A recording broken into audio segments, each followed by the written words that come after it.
Hi, boys and girls. So we are still reading the story of the Littles, and today we're going to read chapters 5 and chapter 6. So I want you to just think about chapter 3 and 4 and what happened. So the Littles lived with the family, the Biggs, but the Biggs were taking a vacation, and the Newcombs were moving into their house for 3 months. And while they were moving into their house, they said the Littles overheard them saying that they were not going to do anything. They weren't going to lift a finger. They weren't going to clean up after themselves. And in fact, I think Mr. Newcomb said that he might not even take out the garbage the whole time that they were there. So one of the ways that the Littles could hear them is because they have a secret lookout place. Do you guys remember where that secret lookout place was? It's something we have in all of our houses. And they would take the screw out of part of it and look through the little hole. And that is like a light switch, like a light cover for your electrical outlets. And that's where they would kind of spy on the people that were living in the house. So you just have to remember that the Littles are just little people or kind of elfish looking things. And they were just really tiny. So they had to be very careful and keep themselves safe and not get caught. So they had like a secret lookout place to hear people. And I know that in the end of our story on chapter 4, Granny Little was afraid, and so was Uncle Pete, that mice were going to come. And why do you think the mice were going to come? Why do you think they felt that way? And these were the older Littles, and so they were a little wiser and had been through a few more things than the younger Littles. So they thought that the mice were going to come because the Newcombs left the house filthy, and they were worried that they were going to come because they like to eat food and they love filthy places, mice. So, all right, let's read chapter 5 and 6 to find out what does happen. So all day, Mrs. Newcomb worked hard at her writing. In the evening after dinner, she read what she had written to Mr. Newcomb. So she was a writer and he was an artist. Sometimes Mr. Newcomb drew pictures of his wife while she read. The Littles became interested in the story. They would rush through their dinner so they wouldn't miss anything. The Littles' living room was in the wall next to the Biggs' living room, near the ceiling. There was a hole in the wall between the Littles' living room and the Biggs' living room. The hole was about the size of a quarter. On the Biggs' side, it was covered with wallpaper. Mr. Little had punched many tiny holes in the wallpaper. He used one of Mrs. Biggs' needles. Voices could be heard through the tiny holes. Most of the time, the hole was plugged up with a cork on the Littles' side. As long as the cork was in the hole, no one could hear the Littles. When the cork was taken out, the Littles would be very quiet and listen. The cork was always out when it was story time. Mrs. Newcomb's soft voice would float up through the holes. The Littles sat comfortably in their favorite chairs and listened.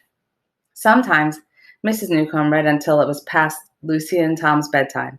They would beg their mother to be allowed to stay up until the story was finished. Even Uncle Pete liked the readings. Wonderful story, he said. Very exciting. Still, he wasn't happy with the Newcombs. The bad housekeeping. It worries me. The Newcombs were indeed bad housekeepers. Food was left around uncovered. Floors were not swept after meals. Garbage spilled out of the can. When the lid fell off, it wasn't put back on. All those crumbs. Mark my words, Granny said. There will be mice. One day in June, Mr. Little rushed into the living room. He slammed the door behind him. Granny was right, he said. I've been hoping it wouldn't happen, but it has. They've come. The mice are here. What can we do, said Mrs. Little. She locked the door behind her husband. First, you, Tom, see that all the doors are locked, said Mr. Little. Tom ran to do as he was told. Mr. Little went quickly to the sofa. He pulled a chest out from under it. Don't go out alone, he said. Go armed at all times. Mr. Little opened the chest. He looked up at his wife. Would you think that this generation of Littles would have to open this weapons chest? So in here, we can see that in that weapons chest looks like arrows. So maybe it's like a bow and arrow kit. That's an interesting weapon of choice.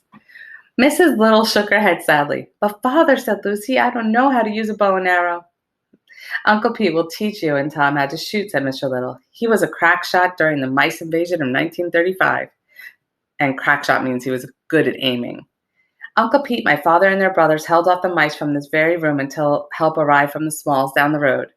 That's when I got this limp, said Uncle Pete. A huge 3-inch mouse broke through the door and grabbed me by my foot. He dragged me out of the room. My brother Tim, God bless him, came after me and shot him. Is that when Uncle Tim lost his life? Said Tom. Oh, that's scary. That's when it happened, said Uncle Pete. One of those big mice jumped from him from behind. I finally chased it off with my knife, but it was too late. Uncle Pete wiped his eyes. Poor Tim.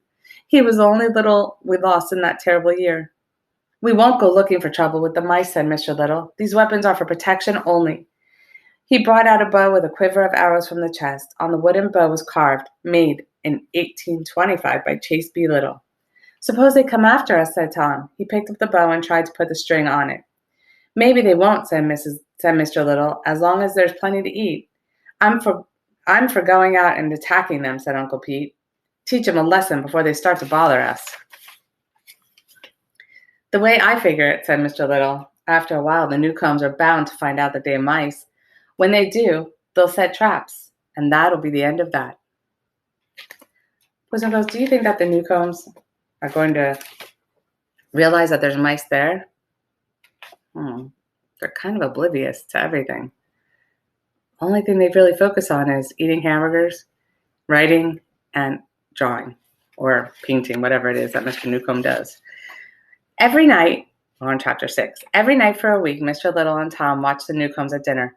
Mr. Little wanted to find out if the Newcombs had seen the mice, and what, if anything, they were going to do about it. Tom and his father hid high above the dinner table in a secret lookout place near the ceiling light. They could see everything that went on in the room. Below them, the Newcombs were finishing their dinner. I saw a hummingbird outside the study window today, said Mrs. Newcomb. It was feeding on the iris. Marvelous, said Mr. Newcomb. Would you mind passing the butter? That's a rare thing to see, you know. They're so tiny and timid.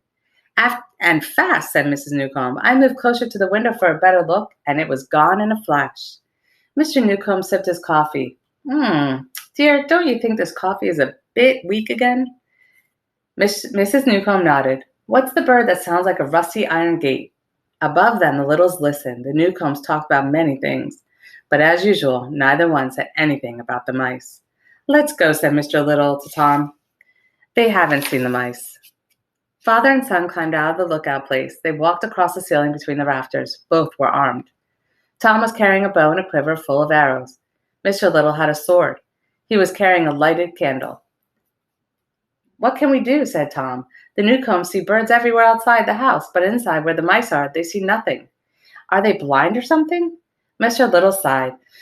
I don't know, he said. Mice are quick animals. They're not easy to see, and they usually do most of their work when people aren't around. Hey, I have an idea, said Tom Little. I know how we can get them to see the mice. How? It's easy. We can. Just then, Tom's father stopped. Tom followed close behind him, bumped into him. The candle fell from Mr. Little's hand and went out. Mr. Little reached for his sword. Is it a mouse? Whispered Tom. Shh. Quietly, Tom took an arrow and fitted it into his bowstring. There was a scratching noise in the wall ahead. Mr. Little and Tom stood still and tried to see into the blackness. They listened. When Mr. Little had heard enough to know it was a mouse, he whispered to Tom, I'll stand here. You hide behind the heating pipe. As soon as the mouse reaches the top of the wall, I'll light a match. He took a deep breath. If he runs to attack me, shoot him with your bow and arrow. Don't shoot unless he attacks. The light may frighten him away. What if I miss? Said Tom. I have the sword, said Mr. Little. The mouse will have to get awfully close to you for you to use the sword, said Tom. That's why you better not miss with the arrow, said Mr. Little. Now go. Tom Little felt his way through the dark ceiling space to the pipe. He drew the arrow across the bow and pulled the string back with all his might. Then he aimed into the darkness toward the sound of the scratching. The noise grew louder and louder. From the sound of it, Tom thought the mouse was climbing near the Littles' tin can elevator. He hoped the mouse hadn't gnawed through the string. The boy had never seen a mouse. He had, of course, heard many scary stories about them. He was ready for something terrible. Suddenly, there was a burst of blinding white light, his father's match. Shadows danced. Tom Little blinked. Then he saw the mouse. It was climbing up over the edge of the wall. Its eyes were like black mirrors, shining back the light of the match. Tom forgot what his father had told him. He didn't wait for the mouse to attack. Instead, as soon as he saw the beast, he shot the arrow.